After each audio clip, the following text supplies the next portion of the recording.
Halo, assalamualaikum teman-teman. Di sini aku dan kelompokku dari kelas C1 kelompok 1 ingin menjelaskan dan sedikit memberi tips-tips mengenai upaya pencegahan kanker. Eits, tapi sebelumnya kita kenalan dulu ya. Ini adalah anggota kelompok kami.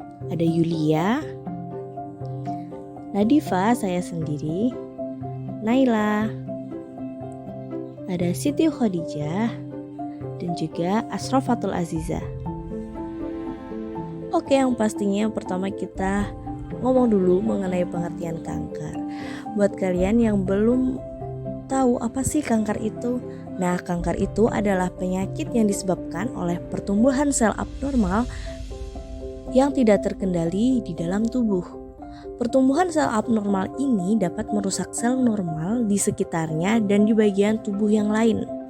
Kanker merupakan penyebab kematian kedua terbanyak di seluruh dunia. Kanker sering menyebabkan kematian karena umumnya penyakit ini tidak menimbulkan gejala pada awal perkembangannya, sehingga baru terdeteksi dan diobati setelah mencapai stadium selanjutnya.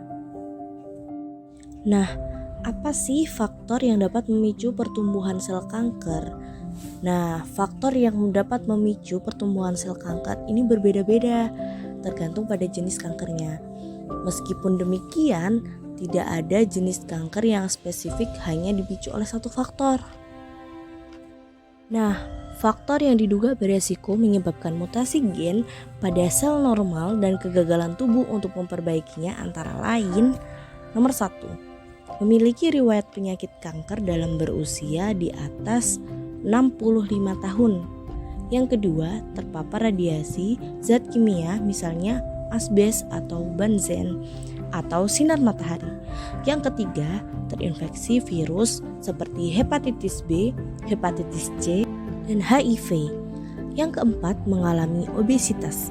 Yang kelima, menderita penyakit yang menyebabkan inflamasi kronis seperti peradangan jangka panjang, misalnya kolitis ulseratif.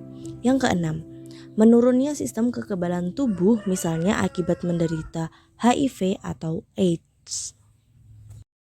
Nah, setelah kita mempelajari faktor, sekarang kita akan mempelajari mengenai penyebab kanker. Apa sih penyebab utama kanker? Nah, penyebab utama kanker adalah perubahan mutasi genetik pada sel. Mutasi genetik akan membuat sel menjadi abnormal. Sebenarnya, tubuh memiliki mekanisme sendiri untuk menghancurkan sel abnormal ini. Bila mekanisme tersebut gagal, sel abnormal akan tumbuh secara tidak terkendali. Nah, selanjutnya mengenai kegiatan penanggulangan kanker di Indonesia. Nah, ini sudah dilakukan. Yang sudah dilakukan adalah yang pertama, menjadikan kanker sebagai salah satu prioritas masalah kesehatan nasional. Yang kedua, bersatu dan bekerja sama dalam pelaksanaan kegiatan penanggulangan masalah kanker baik oleh pemerintah, organisasi, profesi, dan masyarakat. Yang ketiga, meningkatkan kepedulian dan kewaspadaan masyarakat tentang kanker dan pola hidup sehat sebagai upaya pencegahan. Yang keempat, merencanakan dan mengimplementasikan program kerja secara paripurna dan berkesinambungan yang mencakup deteksi dini, tata laksana, rehabilitatif, dan paliatif. Yang kelima, mendorong terbentuknya regulasi publik yang mendukung hidup sehat hindari kanker.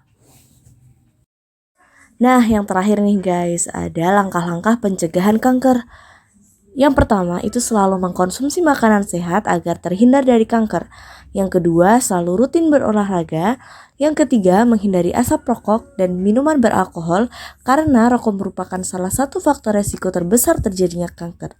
Yang keempat, melakukan deteksi dini pada stadium awal.